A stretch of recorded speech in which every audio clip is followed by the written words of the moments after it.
अगर आप भी चाहते हैं कि डीजे बालकृष्ण म्यूजिक के ऑडियो वीडियो सबसे पहले आप तक पहुंचे, तो लाल बटन दबाकर चैनल को सब्सक्राइब जरूर कीजिए और हाँ, बेल आइकन को दबाना ना भूलें। सुंदर कोनो धाम हो भैया, सबसे पावन यही धरती पर बाबा धाम हो भैया, सबसे पावन यही धरती पर बाबा धाम हो भैया।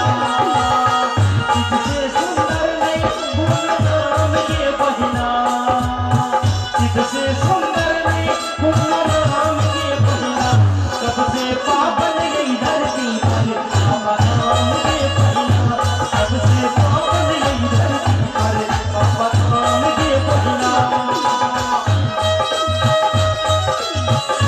क्या है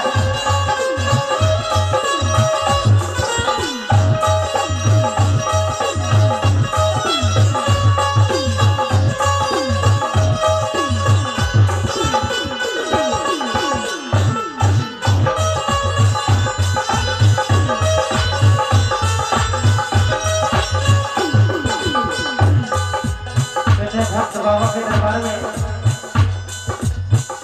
में झारखंड की धरती बाबा बिराजे है, एक लोटा जल में सबके जिंदगी सजावे है।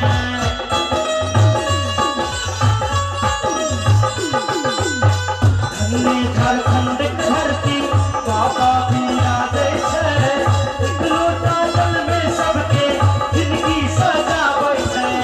भक्ता जुटे छे आभयाम हो भैया, भक्ता जुटे छे आभयाम हो भैया, सबसे पावन यही धरती पर बाबा धाम हो भैया, सबसे पावन यही धरती पर बाबा धाम हो भैया।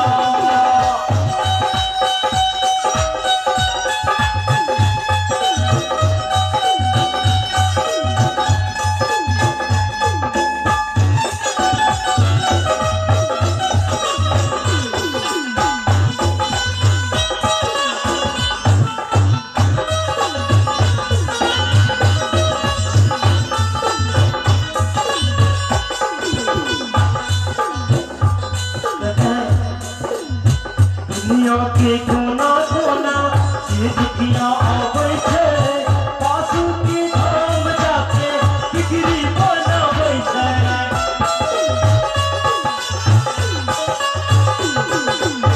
दुनिया के कोना कोना से दुखिया आवे छे, पासु के धाम जाके बिगड़ी बनावे छे। भक्त करे बाबा के प्रणाम के बहिना, भक्त करे बाबा के प्रणाम के बहिना, सबसे पावन यही धरती पर बाबा धाम के बहिना, सबसे पावन यही धरती पर बाबा धाम के बहिना। सुंदर में पूर्ण धाम के बहिना, सुंदर में पूर्ण धाम के बहिना, सबसे पावन यही धरती पर बाबा धाम के बहिना, सबसे पावन यही धरती पर बाबा धाम के बहिना, सबसे पावन यही धरती पर बाबा धाम के बहिना, सबसे पावन यही धरती पर बाबा धाम के बहिना। अही बनी के